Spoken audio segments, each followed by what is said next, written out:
Losing your job in this financial climate is a scary prospect, and the time you're most likely to lose your job, arguably, is if your company is taken over. Now, Professor Scott Moeller is one of London's leading experts on M&A activity. He's just written a book on the subject, and the boss of a company that's being taken over in the United States has told all his staff to go out and buy it. I spoke to Professor Moeller and I asked him why. I believe that what he thought about the book was that it actually had some interesting suggestions about what people can do to make sure that when they are competing against others within the company, so from the other side, that it might give them some tips as to how they could reduce the risk of being made redundant. So why is it topical? Do you foresee a lot of M&A activity in the coming months? Certainly there's been a downturn in the M&A market, but the downturn still puts the levels much higher than it was a decade ago or even several years ago before this upturn. So despite the fact that people are talking about the M&A market disappearing, it actually hasn't disappeared. It's only about 40% lower than the peak. The peak was much higher than before. So lots of deals are still taking place. So what made you write this book? That's interesting. Together with another Cass professor, I wrote a book about 3 or 4 years ago. It did come out in 2007, and we had a postscript chapter in that book, which was entitled Surviving M&A, how you can actually help yourself when a deal takes place.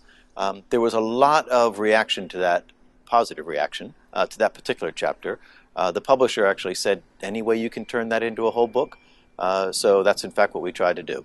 Other than buy your book, what's the most important thing for someone who's in a company that's being taken over to keep in mind at all times? What's your advice? The key thing for anybody is to make sure that you're actually doing something proactively in order to try to keep your job. Just sitting tight and thinking that either your boss is going to take care of you, that the company itself is going to take care of you, or that doing nothing, keeping your head down, means that you'll avoid the bullets, that doesn't work. So what should you be doing? One of the key things is to network.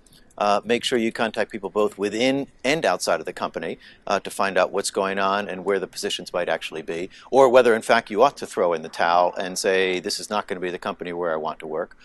You clearly want to make sure that you're looking your best. Again, being there, making sure that you're actually doing a very good job, people will notice that, and at this time it's probably more important than at any other time in your career. In addition to that, it's very important to understand whether in fact you are at risk, more at risk than the person sitting next to you or somebody in another department or in the other company. And one of the things that we have in the book is a very handy checklist for you to tick off certain categories to see whether in fact you might be somebody who's more likely to receive that pink slip telling you that you're going to be made redundant. What about the bosses? Does this apply to them too? Definitely, the higher up within the organization you are, the more important it is to take the steps outlined in the book.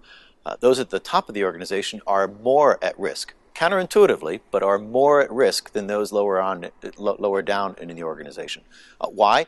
Because it does turn out that in most organizations you're going to only have one CEO, one CFO, one head of HR, so your chances of being made redundant are only 50-50. Or at least perhaps of not keeping your job and being demoted. Lower down in the organization, the numbers show, as we show as well in the book, that your chances of being retained within the company are about 1 in 10. So that's certainly a lot better than if you're higher up in the organization. You're recognized as one of the great experts in this field. There's an awful lot of uncertainty around in the corporate world, in the financial world at the moment. What's coming up that people aren't expecting? There appears to be a trend of more hostile deals. Quite surprisingly, people are willing to take the risk that they will go into a deal without the support of the target company's management. So hostile deals will be seen more. I suspect that as the stock markets come back, we'll be seeing more stock deals as well. People willing to pay not in cash, but using their shares. That's as shares do resurge within the marketplace. What should you keep in mind if you're on the other side of this process, if you're part of the management team that's executing the takeover? It is important, if you're one of the people in charge of the process, to make sure that you keep several things in mind. We have covered that in the book. In the first half of the book, we have noted what people should expect, both from the management side as well as the employee side. But clearly, if you are somebody entering into a deal, you need to know that employees are going to be very uncertain and going to have lots of questions about what's going to happen to them personally in the deal. in the first several days following the announcement, and even in the several months after that if they haven't been told what they're doing. The personal concern is going to outweigh anything they're doing to support the deal actually being successful from the company's perspective until they get some certainty about where they're going to be. How do you make sure your research is up to date, that it genuinely reflects what's happening in the real world? Fortunately, we have here at Cass an incredible resource with the Mergers and Acquisitions Research Center.